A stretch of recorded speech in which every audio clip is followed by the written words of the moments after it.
ofertas dos fiéis. As alianças internacionais estão mais fortes que nunca. Mas no horizonte, uma tempestade se forma. Não nas nuvens, mas nos planos de Deus. Porque o Senhor não esqueceu seu povo e está prestes a levantar um homem que fará Jezabel descobrir que Baal nunca controlou coisa alguma. O nome dele é Elias, e ele está chegando. A guerra silenciosa. Você entra numa sinagoga em Samaria. À primeira vista, tudo parece normal. O altar de Javé ainda está lá. Os pergaminhos sagrados repousam em seus lugares. As orações familiares ecoam pelas paredes de pedra. Mas algo está errado. Ao lado do altar principal, uma pequena mesa sustenta uma estatueta dourada. Não é Baal, pelo menos não abertamente. É apenas um símbolo de prosperidade, explicam os adoradores. Uma lembrança das bênçãos terrenas que Deus nos dá através dos ciclos da natureza. Você acabou de testemunhar a arma mais letal de Satanás, o sincretismo. Não é a substituição completa da verdade pela mentira. É a mistura sutil que corrompe ambas. É a estratégia que não ataca o que você ama.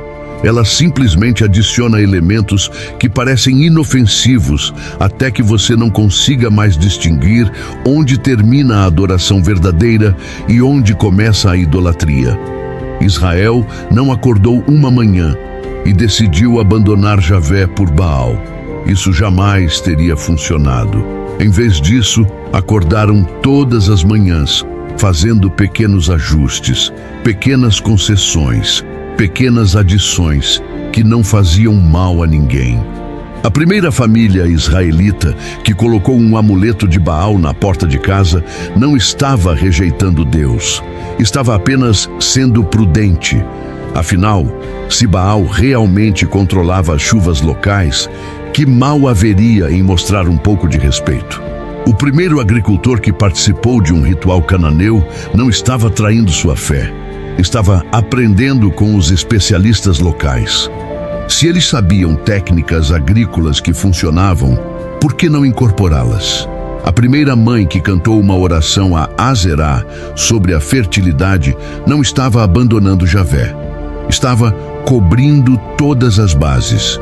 Deus entenderia sua preocupação maternal, não é mesmo?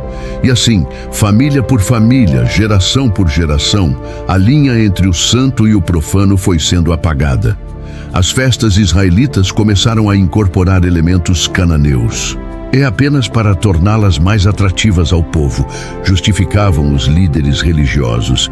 Se conseguirmos que mais pessoas participem usando métodos culturalmente relevantes, estamos expandindo o reino de Deus. Os cânticos sagrados receberam melodias emprestadas dos cultos a Baal. A música é neutral, argumentavam os músicos do templo.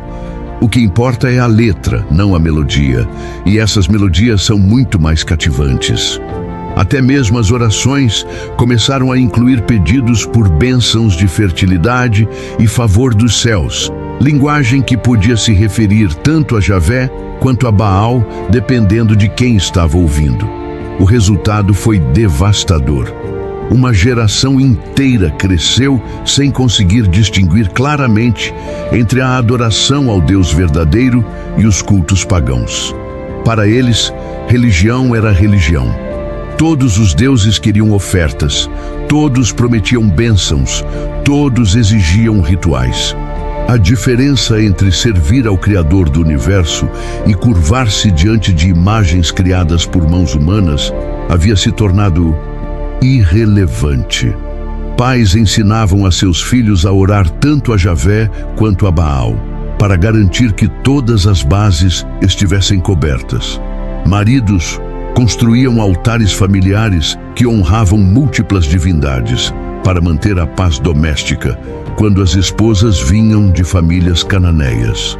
Comerciantes invocavam bênçãos de diferentes deuses, dependendo do tipo de negócio que estavam fazendo. Javé para proteção durante viagens, Baal para boas colheitas, Aserá para questões familiares. era uma cafeteria espiritual onde cada pessoa montava seu próprio menu de divindades de acordo com suas necessidades e preferências pessoais. O mais terrível é que muitos deles genuinamente acreditavam estar servindo a Deus. Eles não se viam como idólatras ou rebeldes. Viam-se como pessoas espiritualmente equilibradas que reconheciam a diversidade das manifestações divinas. Deus é grande demais para ser limitado a apenas um nome ou uma forma de adoração, diziam com convicção sincera. Certamente, Ele se alegra quando o buscamos através de diferentes caminhos, desde que nossos corações sejam sinceros. Era a teologia da tolerância levada ao seu extremo lógico, e estava matando a alma de Israel. Porque no fundo, por trás de toda essa abertura espiritual, algo sinistro estava acontecendo. As crianças que cresciam nesse ambiente sincretista estavam perdendo algo que seus antepassados consideravam fundamental: o temor reverente ao Deus único. Para a geração do Êxodo, Javé era o Deus que não tolerava rivais.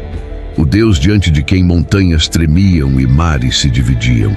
O Deus cuja santidade era tão pura que até mesmo tocá-la incorretamente resultava em morte.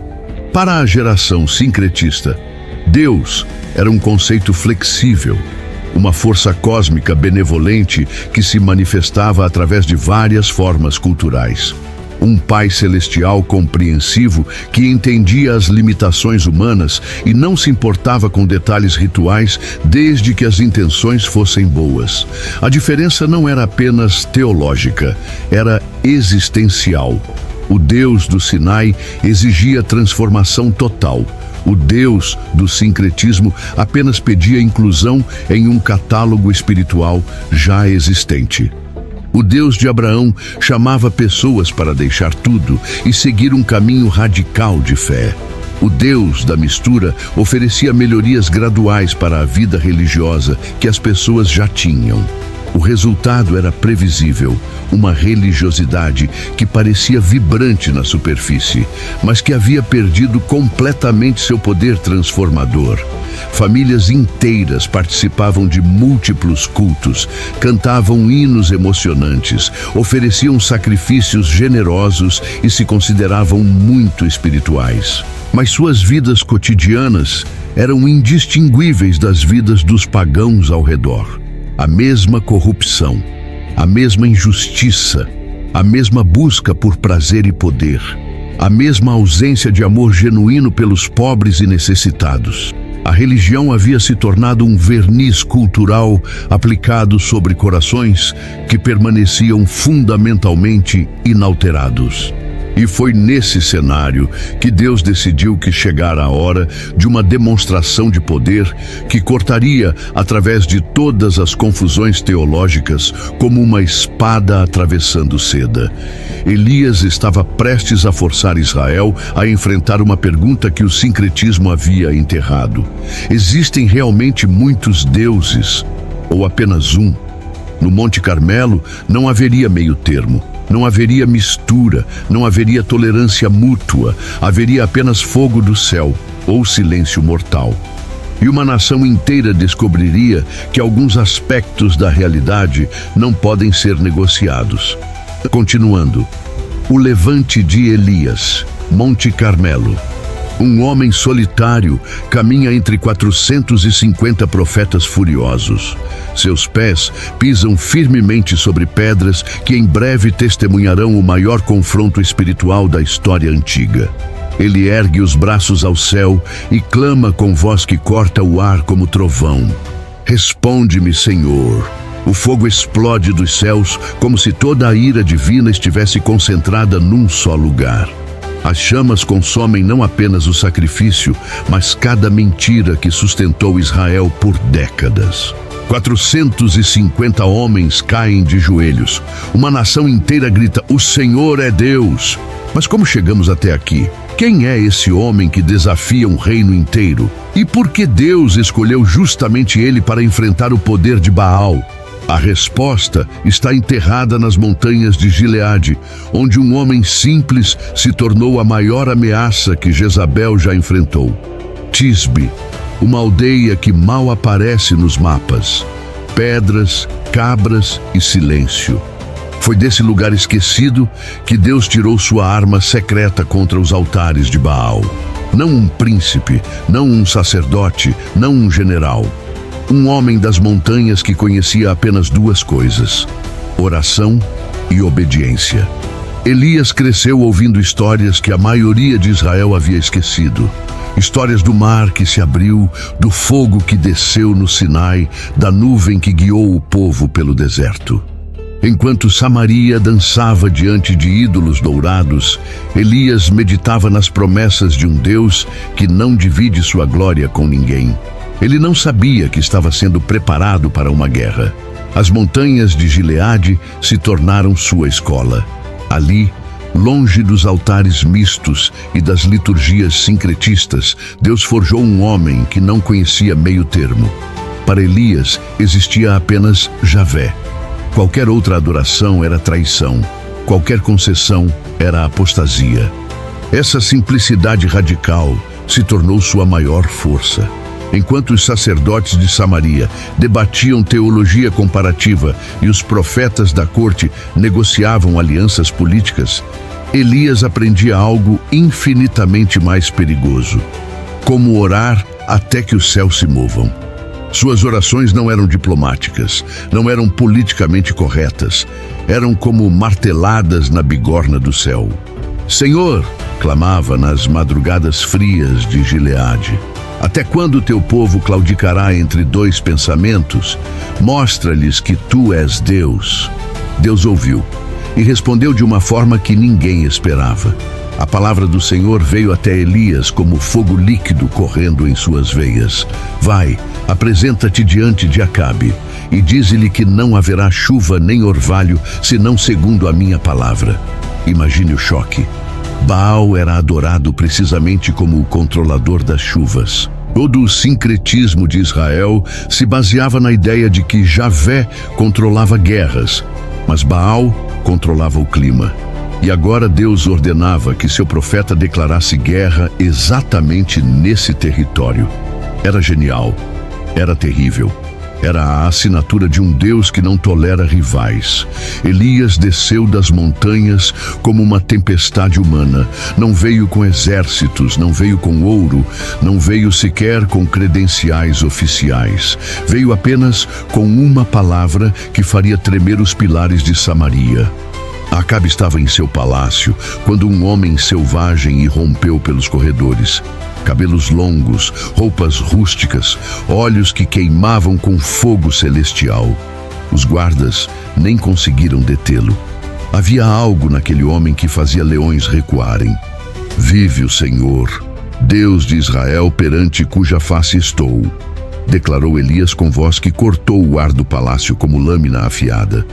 Não haverá chuva nem orvalho, senão segundo a minha palavra. E saiu. Simples assim. Acabe ficou paralisado. Jezabel entrou em fúria. Os profetas de Baal riram nervosamente. Quem era aquele maluco das montanhas para desafiar todo o establishment religioso de Israel? Eles descobririam em breve. Porque Elias não havia pronunciado apenas uma profecia. Havia declarado guerra espiritual total. Uma guerra onde não haveria prisioneiros, não haveria negociações, não haveria meio termo. O céu se fechou como bronze, as nuvens desapareceram. O sol queimou sem misericórdia dia após dia, mês após mês. Os rios secaram, as colheitas murcharam. O gado morreu de sede, e Baal permaneceu em silêncio. Os profetas de Baal clamaram, dançaram, se cortaram até sangrar. Ofereceram sacrifícios cada vez mais extremos. Crianças foram lançadas nas fornalhas. Sangue inocente manchou os altares. O céu continuou fechado. 3 anos e meio de seca. 3 anos e meio de humilhação para todos os deuses de Canaã. 3 anos e meio para Israel descobrir que talvez, apenas talvez, eles tivessem apostado no cavalo errado. Enquanto isso, Elias estava sendo treinado por Deus nos lugares mais improváveis. Primeiro, escondido junto ao ribeiro de Querite, onde corvos lhe traziam comida. Depois, na casa de uma viúva em Sarepta, onde um punhado de farinha e um pouco de azeite não se acabaram enquanto a seca durou. Milagres pequenos preparando um homem para um milagre imenso. Na casa da viúva, Elias enfrentou algo ainda mais desafiador que a seca: a morte do filho da mulher que o hospedava.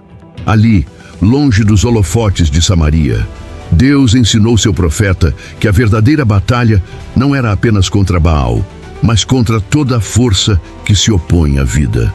Elias orou sobre o menino morto, orou com a mesma intensidade que mais tarde usaria no Carmelo, e o menino voltou à vida. Foi o ensaio geral para o que estava por vir. Porque no Monte Carmelo, Elias não ressuscitaria apenas um menino, ressuscitaria a fé de uma nação inteira. Mas primeiro, ele precisava forçar Israel a fazer uma escolha.